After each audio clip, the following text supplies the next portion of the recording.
101 Scout or Sport Chief, or really any of the Indian Chief lineup compared to the new 2025 Indian Scout lineup. So if you didn't know, Indian Motorcycle redesigned the entire Scout lineup. They changed it from a cast aluminum frame to steel tubular, added a bunch of tech, new engine. Essentially, it's a baby Chief. Previously, you could look at a Scout and go, I can tell the difference between that bike and the Chief. But now they blend so well, you pretty much have to, I mean, there's differences, but you could pretty much look at the powertrain and go, okay, Thunderstroke, Speed Plus, these are different. This is where the big difference is.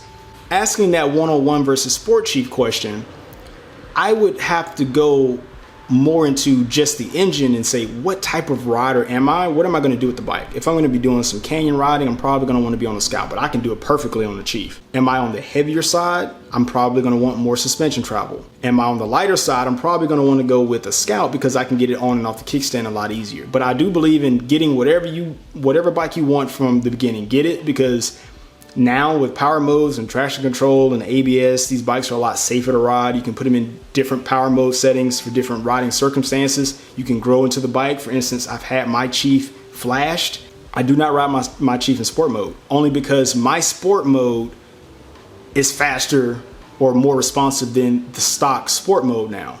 My standard is the stock sport mode and my tour mode is standard now. And so I ride my Chief in tour mode. I know some people say I never take it out of sport mode, but you probably don't have a Lloyd's tune either. So my bike it's quick, and so there's no shame. I ride it in tour mode. For somebody that's coming into either of these platforms, possibly as a beginner rider or trying to grow into the bike, even if you're somewhat experienced, definitely you have those options. So it pays to get the bike that you want, but still understanding the differences and dimensions. Previously, the Chief was bigger than the Scout, not by a lot, but it felt bigger. It has a 4-gallon tank versus previously a 3-gallon tank. Now it's a 3.4. You really don't feel the difference between that 3 and that 3.4. But again, the Scout, it just feels somewhat smaller. I would factor in that if you're on the bigger side, think about the suspension. Chief has 4 inches of rear suspension travel. A Scout, it's only 3. The Bobber, 2. Listen up. Don't go into the Scout Bobber thinking, yeah, 2 inches of rear suspension travel, but I love the way that it looks. Listen, man, it's rough. It's rough. It's fun, but it looks good, but it is rough. And also consider that you don't have as much lean angle as you would at 3 inches of rear suspension travel. But listen, man, that Bobber is rough. But luckily, you can take the rear suspension off of the 101 or the other ones and put it on the Scout Bobber, and it'll be just fine. But taking off the front end of a 101 is very expensive, and that brings me to the brakes. If you're on the heavier side, you're probably going to want them dual brakes. Why? The faster you go, the more braking power you need to stop it and the more distance you need to stop it. And if you're heavier, the more distance and the more braking power you need to stop it. That's just a simple thing. Lighter people, me, I weigh around 160 pounds. I don't really need the dual braking system. Does it help? Absolutely. Do I like it? Yeah, but am I going to go spend the money compared to a standard Chief or a Scout? Probably not. I would perfectly be fine on a Sport Scout, which was previously the Scout Rogue. Either of these bikes, they're going to have extended reach seats. They're going to have reduced reach seats, meaning they're going to pull you forward or they're going to push you back. They're also going to have extended reach handlebars or reduced reach, pull you forward, push you back. Also, for taller people, there's 6-inch risers, 10-inch risers off the Chief that fit on the Scout now. The 101 is going to have the 6-inch, and I think the Sport Scout is going to have the 6-inch. You can upgrade them. There's also mid controls. There's also forward controls. Mid controls, you got to pay a little bit more for those on Scout. And depending on which Chief you get, they're going to come with either mids or forwards. So all of those different options help. But sitting on the bike at the dealership or on the demo day, that's going to help you figure out that a lot more. As far as the ride quality, the front end on the 101, definitely a lot more responsive. The front end on the Sport Chief, more responsive compared to those that don't have the inverted front end. Me, I would ask that question, am I really going to get the extra money out of the 101's adjustability on the front end? Yeah, but man, when I see a corner, I just throw it in there. That whatever happens, happens. I just throw my bike in the corner. That's all I got to say. So that's up to the person if they want that adjustability. I don't think most people would even mess with the front end. But don't get me wrong, the 101 just looks super cool. It's the most loaded Scout you're going to get but I can't bring myself to paint over the 101. I've been painting bikes recently. That Magnum, look at that thing's gleaming. Yeah, I can't bring myself to paint over the 101. So I'd probably definitely go with one of the lower models. But definitely, if you need the adjustable front end, you're going to be leaning more towards the Scout versus the Sport Chief. But Sport Chief is inverted. You can get different cartridges that allow you that adjustability on the Sport Chief. My friend Nathan, he has a Chief. He has a Challenger front end with different cartridges. He can adjust everything on that front end. So you can totally do it if you want to. If you need it, you can do it. Powertrain, Speed Plus. One thing that I love about that engine, man, Indian put a lighter crank in it. It spools up faster. So basically, it gets up to speed faster, it revs out faster. You can be in like lower RPMs and you just gun it. That crank is lighter. It's gonna spin. Those pistons and those rods are moving faster. It's gonna build up power faster. It's great. Compared to the Thunderstroke, man, the Thunderstroke's got a lot of torque. It hits you. It just hits you. Boom. And then mid-range to top end, it starts to die off. That Scout is just getting started. It builds up from the mid to the high end. Over 100, you're just cresting over to start to end on the Scout. When you get to 100, the Chief is like, I'll do it, but I ain't supposed to be doing this. But standard, you're gonna get 105 horsepower on the Scout. Chief, Thunderstroke, they don't really advertise horsepower numbers because they're not really about the horsepower. They're about the torque. They're long stroke, torquey engines. Okay, they're made to just hit you all, just boom, hit you, shift.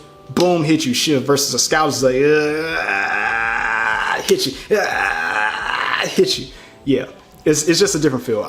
You would have to ride both of these bikes to really feel that. But as far as which bike is faster, man, in the same hands, the same level of skill, you have to factor in weight. A Scout's gonna have more horsepower than a Thunderstroke. In this case, Chief. A Chief is going to have more weight, but it has more torque. Scout has less torque. When these bikes jump off the line, whenever a Chief is starting to shift, that Scout is still pulling. And then once it hits the mid-range, it's almost like VTEC. It just kicks in. And then the Chief is shifting again. And so over the distance of a quarter mile, of course, I think the Scout's going to overtake it. So if you care about speed, top end, mid-range to top end, going over 100 multiple times, probably riding with sport bikes, probably Challengers, you're gonna probably want to be on a Scout.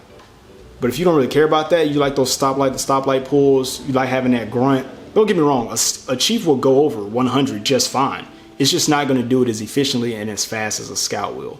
But here's the thing about a Thunderstroke. The market, the aftermarket, the performance, it's a little bit more built out than a Speed Plus. Thunderstroke's been out since 13, the reliability we know is there. Right now, Speed Plus is still unproven. Thunderstroke, Lloyd's, you can get 558 cams, more torque. 585 cams, a little bit torque, more horsepower, kind of in between. Then if you want to go crazy, 121 big bore kit, 126, 131 from Lloyd's. All That Motorcycle Company, they now make a 131 kit.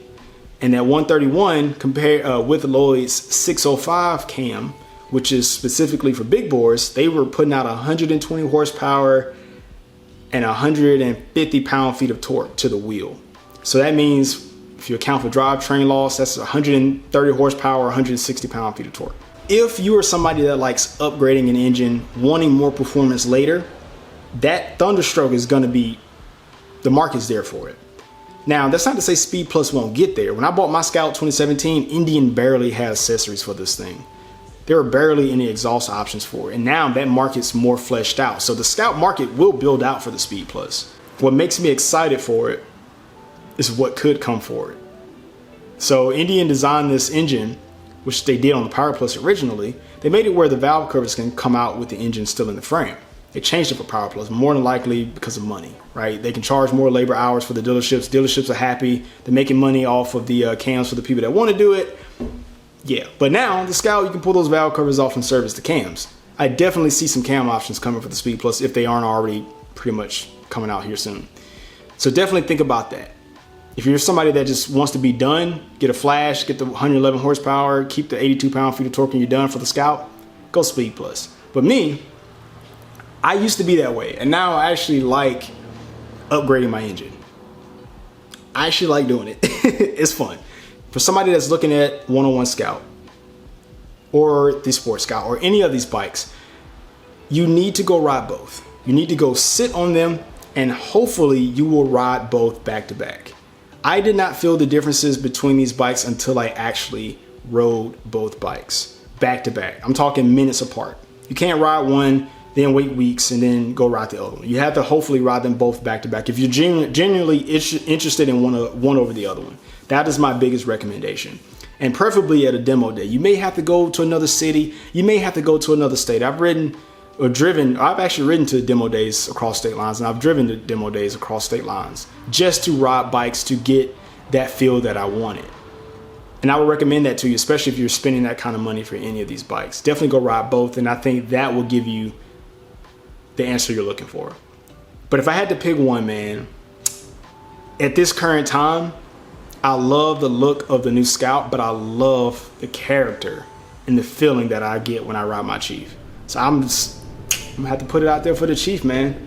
Let me know what y'all think about that down below. Which one would you go for? But I will say this, if you're curious on what I have to fully say about the entire Scout lineup, click right here. And also here's my coverage of the Sport Chief and the rest of the Chief lineup. Thanks for listening. Thanks for watching. Hope you learned something. Catch you in the next one. Peace.